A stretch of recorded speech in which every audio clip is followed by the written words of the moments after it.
According to a new analysis by 538, there are no fewer than 120 Republicans that will be on the ballot this coming November who deny in one way or another the results of the 2020 election. 120 as of right now, by the way, and we still have roughly half of the country yet to have their primaries. So that number could easily double based on current trajectory.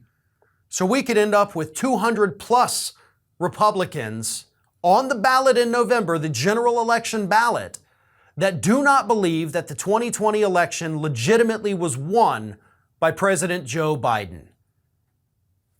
Here's how they break it down into who counts as a denier and who does not. Those who have explicitly said the 2020 election was stolen, was illegitimate, and or took legal measures to try to overturn the election. Those who raised questions or concerns about the election but haven't outright denied or affirmed it. Those who have accepted Biden's victory but still raise questions or concerns about fraud. And those who have accepted Biden's victory without reservations. That 120 number only counts that first category, those who have outright said, I don't believe this election was fair and legitimate. So the number is actually already higher than 120 because it doesn't count the people who have said, I'm not so sure if it was right on the level, maybe it was, maybe it wasn't, maybe we need to look into it. Those people aren't even getting counted, but I would personally count that as an election denial.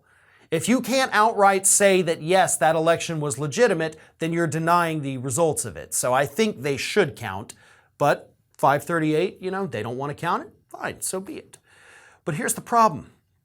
They analyzed 1,100 Republican candidates, and they found 120.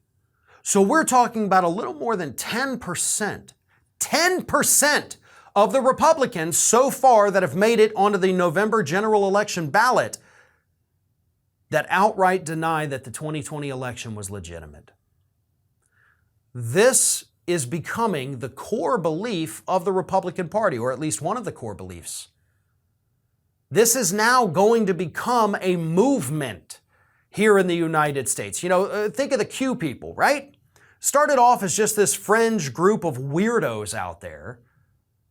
But then you started getting lawmakers, people running for office that embraced the Q folks. And now they've mainstreamed Q. That's what they're doing with this election denial. They're mainstreaming it. It's statistically impossible almost that all of these Republicans are going to lose. So we're going to have even more Republican members of Congress than we have now that deny the results of the 2020 election. And I think it's only going to snowball from there. We will see more election deniers winning their primaries in the coming weeks and months. So that 120 is going to creep up even higher. Some of them are going to win. We're going to put more of them in Congress, possibly in the Senate, possibly in governor mansions, possibly in Secretary of State positions. All over the country, state level, federal level, doesn't matter. Election deniers, statistically, some of them are going to win.